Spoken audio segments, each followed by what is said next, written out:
Mahanadi சீரியலோட predictions பார்க்கலாம். காவேரி ரொம்ப கோவமா விஜய் கிட்ட வந்து, ஏங்க எனக்கு இப்பதாங்க ஒண்ணு தெரிஞ்சிச்சு, இவங்க எல்லாரும் நம்மள ஏமாத்துறாங்க அப்படின்னு கத்துறாங்க. விஜய் உடனே, இருமா இரு, எதுக்கு இவ்வளவு பதட்டமாகற, குழந்தைக்கு ஏதாவது ஆயிட போகுது, என்னம்மா சொல்ற, யாரு ஏமாத்துனா? ஏங்க அதாங்க அந்த முத்து மலரு, சிந்து, கிருஷ்ணா, அந்த 3 பேர் வந்திருக்காங்களே, அவங்க எல்லாரும் நம்மள ஏமாத்துறாங்கங்க.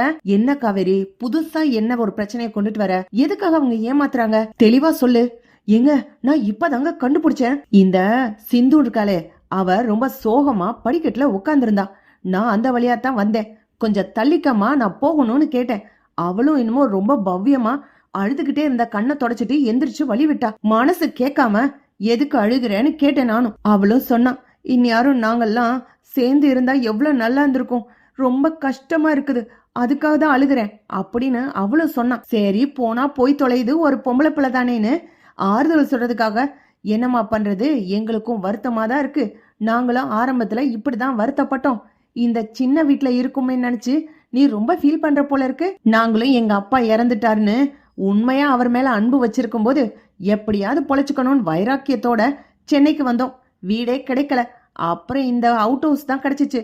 அங்கதான் நாங்க 7 பேர் இருந்தோம். நீங்க என்ன 3 பேர் தானே, வசதியா அங்க இருக்க வேண்டியதானே, எதுக்கு எப்படி அழுதுகிட்டு ரொம்ப சோகமா இருக்கிற அப்படின்னு கேக்கும்போது, அது இல்ல அக்கா, எனக்கு எங்க வீட்டு ஞாபகம் வந்துருச்சு அப்படின்னு ரொம்ப பவ்யமா பேசுச்சு. போனா போதுன்னு நானும் தான் பேச்சு கொடுத்தேன். அப்பதாங்க தெரிஞ்சிச்சு இதுங்க எல்லாமே பொய் சொல்லுதுங்க. எங்க அம்மா கத்துனாங்க பாருங்க, அந்த முத்து மலர் பொய் சொல்றா, அவ ஒண்ணு அம்பட்ட அழகு இல்ல, என் புருஷன் ஒண்ணு மயங்கி அவளுக்கு 2வது தரமா கல்யாணம் பண்ணிருக்க மாட்டாருன்னு, அதெல்லாம் உண்மைதான் போல இருக்குதுங்க அப்படின்னு காவேரி சொல்றாங்க.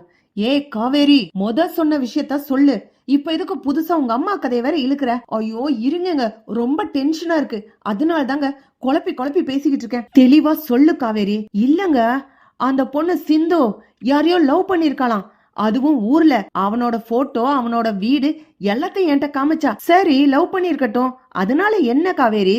ஐயோ என் மரமண்ட, ஐயோ தெளிவா சொல்ல முடியலங்க, அவ்வளவு பரபரப்பா இருக்கு. அவ லவ் பண்ண ஆளு அவங்க வீட்டுக்கு எடுத்த விடான். அவனோட போட்டோ வீடியோ எல்லாம் காமிச்சா. அது எல்லாமே அந்த திண்டுக்கல்ன்ற ஊரை சுத்தி தாங்க காமிச்சா. இவங்க வீட்டுக்கு எதுக்கு இருந்துதான் லவ் பண்ணலாம் 2 வருஷமா. எங்க அப்பா இறந்ததுக்கு பிறகுதான் இங்க வந்தோம். வந்து கொஞ்ச நாள் தான் ஆகுதுன்னு சொன்னாங்கல்ல. அப்ப எப்படிங்க ஒரு 2-3 வருஷமா இதே திண்டுக்கல்ல இருந்து லவ் பண்ணிருக்க முடியும்? கத்தார்ல இருந்தோம், கத்தாருக்கு எதிர்த்த வீடுன்னு சொல்லியிருந்தா கூட நான் ஏதோ ஒத்து போயிருந்திருப்பேன். உண்மையிலே எங்க அப்பாவோட புள்ளதான்னு நினைச்சு இப்பதாங்க எனக்கு முழுசா சந்தேகம் வருது. எங்க அம்மா சொன்னது ரொம்ப கரெக்ட். எங்க அப்பா பேரை சொல்லிக்கிட்டு இந்த மொத்த கும்பலும் ஏமாத்துறாங்களோன்னு தோணுதுங்க. என்ன காவேரி சொல்ற, நிஜமாவா? நீ நெசமா பாத்தியா? ஐயோ ஆமாங்க, நான் நிஜமாதான் பார்த்தேன். இத உங்ககிட்ட சொல்லணும்னு அவதியா ஓடி ஓடி வந்தங்க. அந்த புள்ள என் லவ்வர் கிட்ட என்னால பேசாம இருக்க முடியல. என் போன்ல ரீசார்ஜ் இல்ல, உங்க போனை கொஞ்சம் கொடுங்கன்னு கேட்டு வாங்கி பேசினான். ரொம்ப நேரம் பேசினான். எம்மா போனை குடுமா, நானும் பாட்டு கேட்கணும், எனக்கு இந்த டைம் பாட்டு கேட்கற டைம்னு நான் சொன்னேன். அதுக்கு என்னக்கா, ரீசார்ஜ் தான் இல்ல, உங்களுக்கு போர் அடிக்குதுன்னா என் போன்ல இருக்கிற போட்டோஸ பாருங்க அப்படின்னு சொல்லிட்டு அவளோட போனை என்கிட்ட கொடுத்து போட்டோஸை எடுத்து காமிச்சா. நானும் பார்த்தேன். சந்தேகம் வந்து, யாருமா இவரு, நீங்க 2 பேர் பக்கத்துல நிக்கிறீங்களே அப்படின்னு கேட்டேன். அவளும் ரொம்ப வெக்கப்பட்டுக்கிட்டே கையையும் காலையும் ஆட்டிக்கிட்டு, இதுதான் என்னோட லவ்வரு, நாங்களும் 3-4 வருஷமா லவ் பண்றோம்னு சொல்லி சொன்னாங்க. எனக்கு அப்பெல்லாம் மரமண்டைக்கு புரியவே இல்லைங்க. நானும் பாத்துக்கிட்டே இருந்தேன். நிறைய போட்டோஸ் இருக்கு. இவ படிக்கும் போதுல இருந்து லவ் பண்ணாலாம். அப்புறம் இப்ப ஒரு 3 வருஷத்துக்கு முன்னாடிதான் அவங்கிட்ட போய் ப்ரப்போஸ் பண்ணி 2 பேரும் சேர்ந்து லவ் பண்ணிருக்காங்க. இந்த விஷயம் இவங்க அம்மாவுக்கும் அண்ணங்காரனுக்கும் தெரியுமா? இதுல வேற நடுவுல ஒரு பிட்டு போட்டாங்க, எங்க அப்பா மட்டும் உசுரோட இருந்திருந்தா அவரே எங்க 2 பேரையும் சேர்த்து வச்சிருப்பாருன்னு. அப்பவும் நானும் கேட்டேன், ஸ்கூல் படிக்கும் போது அவனை எங்க பார்த்த அப்படின்னு. நாங்க 2 பேரும் ஒரே ஸ்கூல்ல தான் படிச்சோம். நாங்க போகும்போது 2 பேரும் சைக்கிள்ல பேசிக்கிட்டே போவோம். கத்தார்ல எந்த சைக்கிள் அங்க ஓட்டிக்கிட்டு போயிருப்பா. அவன் இவங்க வீட்டுக்கு எழுத்த விடுன்னு தெளிவா தான் சொன்னான். அவங்க வீட்டுல இருந்து பார்த்தா உனக்கு தெரியுமான்னு கேக்கும்போது, எங்க வீட்டு மொட்டை மாடியில இருந்து நான் பார்த்து பேசியிருக்கேன், அப்ப எடுத்த போட்டோன்னு கூட காமிச்சாங்க. அப்ப இந்த மொத்த கும்பலும் பொய் தாங்க சொல்லுது. இதை எப்படி அது கண்டுபிடிக்கணும் அப்படின்னு காவேரி சொல்றாங்க. காவேரி பரவாயில்ல, நீயும் ரொம்ப பிரில்லியன்ட் ஆயிட்ட, நீ கொஞ்சம் ஆஸ்வாசப்படுத்திக்கோ, விஷயத்த சொல்லிட்டீல, மாமன் பாத்துக்கிறேன் விடு, நீ ஒன்னும் டென்ஷன் ஆகாத காவேரி அப்படின்னு விஜய் சொல்லிடுறாரு. ஏங்க இத விட்டுறக்கூடாதுங்க, அப்புறம் நீங்க பங்கு தரேன் வீட்டை வித்து, அந்த கொடைக்கானல் வீட்டை வித்து பங்கு தரேன்னு சொல்லி சொன்னீங்களே, அதுவும் உங்களோட காசை கொடுக்கணும்னு அதை மட்டும் ஏமாந்து கொடுத்துட கூடாதுங்க. பொய் சொல்லி பணத்தை வாங்குறதுக்கு வந்திருக்காங்க. இதை எப்படியாவது கண்டுபிடிக்கணுமே அப்படின்னு சொல்லி காவேரி சொன்ன உடனே விஜய் சொல்றாங்க, இவ்ளோ டீட்டெயில் சொல்லிட்டீல காவேரி, விடு பாத்துக்கலாம். இவங்க திண்டுக்கல்ல எங்க இருந்தாங்களாம் அப்படின்னு கேக்கும்போது அந்த பொம்பளைகிட்டே கேட்கலாங்க. அதுகிட்ட கேட்டாலே விஷயம் என்னன்னு தெரிஞ்சிரும். இத எங்க அம்மாவை விட்டே கேட்க வைக்கிறேன், விஷயம் என்னன்னு அதுவாயாலே கரப்போம் அப்படின்னு சொல்லிட்டு காவேரி அவங்க அம்மா கிட்ட நைஸா அந்த பொம்பளை திண்டுக்கல்ல எந்த ஊருன்னு சொல்லி விசாரிமா, நீ கோவப்பட்டு பேசுற மாதிரியே பேசு, நம்மளுக்கு தேவை டீட்டெயில் தான். அப்பதான் இந்த பொம்பளையோட ஊர்ல போய் இந்த பொம்பளை உண்மையிலேயே நம்ம அப்பா சந்தானத்தோட பொண்டாட்டி தானான்னு தெரிஞ்சுக்கிற முடியும். இல்லன்னா நம்மளை ஏமாத்துறாங்களான்னு தெரியணுமா அப்படின்னு காவேரி சொன்ன உடனேயே காவேரியோட அம்மாவும் அந்த முத்துமலரை கூப்பிட்டு, ஏன் முத்துமலரு, ஏன் முத்துமலரு அப்படின்னு கத்துறாங்க. காவேரியோட அம்மா வேகமா ஓடி வந்து, அக்கா என்னக்கா என் பேரை சொல்லி கூப்பிடுறீங்க அப்படின்னு அந்த சிந்துவோட அம்மாவும் வர்றாங்க. ஆமா, நீ திண்டுக்கல்னு சொன்னியே, திண்டுக்கல்ல எந்த இடத்துல நீ இருந்த அப்படின்னு காவேரி அம்மாவும் கோவத்தோட உண்மையிலே சக்கலாத்தி சண்டை போடுற மாதிரி போட்டு உண்மை விஷயத்தை எல்லாத்தையும் கறந்துடுறாங்க.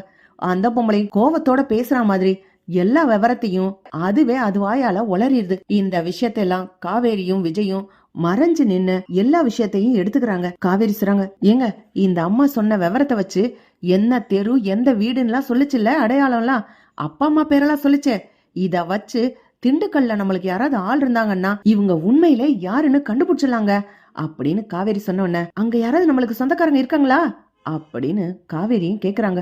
ஏய், வெண்ணிலாவோட மாமா திண்டுக்கல்ல தானே இருக்காரு, அவர்கிட்ட கேட்டா சொல்லிட போறாரு. எங்க மறுபடியும் வெண்ணிலாவா? வெண்ணிலா தான் தெளிவா சொல்லிட்டு போயிட்டால, இந்த மாதிரி விஷயங்களை கண்டுபிடிக்கிறதுக்கு நம்மளுக்கு வெண்ணிலா தான் சரியா இருப்பா, வெண்ணிலா கிட்ட ஹெல்ப் கேளு அப்படின்னு விஜய் காவேரி கிட்ட சொல்றாங்க. காவேரி வெண்ணிலாக்கு கால் பண்ணி, இந்த தெருல இந்த மாதிரி ஒருத்தவங்க இருந்தாங்களா, இவங்களோட போட்டோவும் நான் உனக்கு அனுப்பி வைக்கிறேன், இவங்களோட முழு விவரமும் எங்களுக்கு சேகரிச்சு கொடுக்கணும் அப்படின்னு காவேரியும் கேக்குறாங்க. வெண்ணிலாவும் அவங்க மாமாவும் கண்டிப்பா நாங்க உங்களுக்கு உதவி பண்றோம் அப்படின்னு சொல்லிட்டு இந்த முத்துமலரை பத்திய முழு ஜாதகத்தையும் எடுத்து காவேரிக்கும் விஜய்க்கும் அனுப்பி வைக்கிறாங்க. காவேரி சொல்றாங்க, ஏங்க கொத்த மாட்டிக்கிட்டாங்கங்க, எங்க அப்பா ஜாடையில தான் இந்த ஆள் இருக்காரு, ஆனா இவரு எங்க அப்பா கிடையாது, என்னால நல்லாவே அடையாளம் சொல்ல முடியும். இவங்க அவர் ஒரே ஜாடையா இருக்காருன்றதுக்காக எங்க சொத்துல பங்கு கேட்கலான்னு புதுசா கிளம்பி வந்திருக்காங்க, யாரோ இவங்கள கிளப்பி விட்டுருக்காங்க பாருங்களேன் அப்படின்னு சொல்லி காவேரியும் கோவத்தோட சொல்றாங்க. விஜய் கிருஷ்ணாவை கூப்பிட்டு, ஏப்பா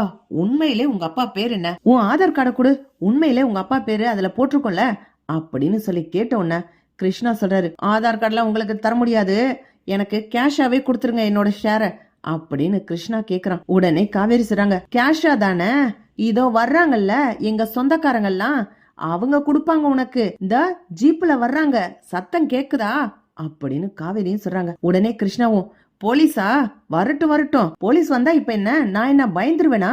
ஆமா, நீ பயப்பட மாட்ட, ஆனா நீ சந்தானத்தோட பையனே இல்லையே, என்னால அதை நிரூபிக்க முடியும் அப்படின்னு காவேரி கேட்ட உடனேயே வந்திருக்க 3 பேருக்குமே வயிற கலக்க ஆரம்பிக்குது. ஏமா இப்படி எல்லாம் பேசுற, இப்படி எல்லாம் பேசாத, நாங்க சந்தானத்தோட குடும்பம் தான், உங்களுக்கு எப்படி அவர் சொந்தமோ அது மாதிரி எங்களுக்கும் சொந்தம் தான், எங்க அப்பா உங்களுக்கு சொந்தம் தான், ஆனா உண்மையிலேயே எங்க அப்பாவோட உறவுக்காரங்க நீங்க கிடையாது. எங்க பாட்டி இப்பதான் தெளிவா சொன்னாங்க, அவங்களோட அக்கா பையனும் எங்க அப்பா மாதிரியே தான் இருப்பாராம், ஒரு வகைக்கு பார்த்தா அவர் எங்களுக்கு பெரியப்பா முறை, அவரும் செத்து போயிட்டாரு, அவரும் எங்க அப்பாவும் ஒரே மாதிரி உருவ ஒத்துமையில இருக்கிறதுனால எங்க அப்பான்னு சொல்லி எங்களை ஏமாத்தி சொத்தை பகிர்ந்துகிட்டு போலான்னு வந்திருக்கீங்களாக்கும். எல்லா விஷயமும் கண்டுபிடிச்சிட்டோம், உங்க அப்பா பேர் என்ன, நீங்க எந்த தெருல எவ்வளவு நாள் இருந்தீங்க, கத்தாரு எந்த திசையில இருக்குன்னு கூட உங்களுக்கு தெரியாது, எல்லா விஷயமும் கண்டுபிடிச்சிட்டோம், போலீஸ்க்கும் தகவல் சொல்லிட்டோம், வந்து உங்களை அள்ளிட்டு போய் ஸ்டேஷன்ல வச்சு முட்டி முட்டி தட்டுவாங்க அப்படின்னு சொன்ன உடனேயே கிருஷ்ணா, சிந்து, முத்துமலர் 3 பேரும் வீட்ல இருந்து ஓடுறதுக்கு ரெடி ஆகுறாங்க. போலீஸ் வந்து 3 பேரையும் அரெஸ்ட் பண்ணி இழுத்துக்கிட்டு போறாங்க. காவேரியும் அவங்க அம்மாவும், இப்பதான் என் மனசுக்கே ஆறுதலா இருக்கு, என் புருஷனை பத்தி நானே தப்பா நினைச்சிட்டேனே, அவர் மேல துளி கூட நம்பிக்கை இல்லாம ஆக்கிவிட்டாங்க, செத்த மனுஷனை நிம்மதியா கூட இருக்க விடாம பொண்டாட்டியும் பிள்ளைகளும் திட்டுற அளவுக்கு ஆக்கிவிட்டாங்களே அப்படின்னு காவேரியோட அம்மா வருத்தப்படுறாங்க. விஜய் சொல்றாரு, என்ன காவேரி, இப்போ உங்க அப்பாவை பார்த்தா உனக்கு எப்படி தோணுது? இல்லங்க, எங்க அப்பா எனக்கு ஹீரோ தான், இப்பவும் அவர் ஹீரோ மாதிரி தான் இருக்காரு, அவர் பேருக்கு களங்கம் உண்டாக்கிட்டாங்களே, அந்த ஆத்திரம் தாங்க என்னால் தாங்கிக்க முடியல அப்படின்னு காவேரி கத்துறாங்க. எப்படி போனா நல்லா இருக்கும் பார்க்கலாம் ஃப்ரெண்ட்ஸ். லைக் பண்ணுங்க, ஷேர் பண்ணுங்க, கமெண்ட் பண்ணுங்க. Thank you friends.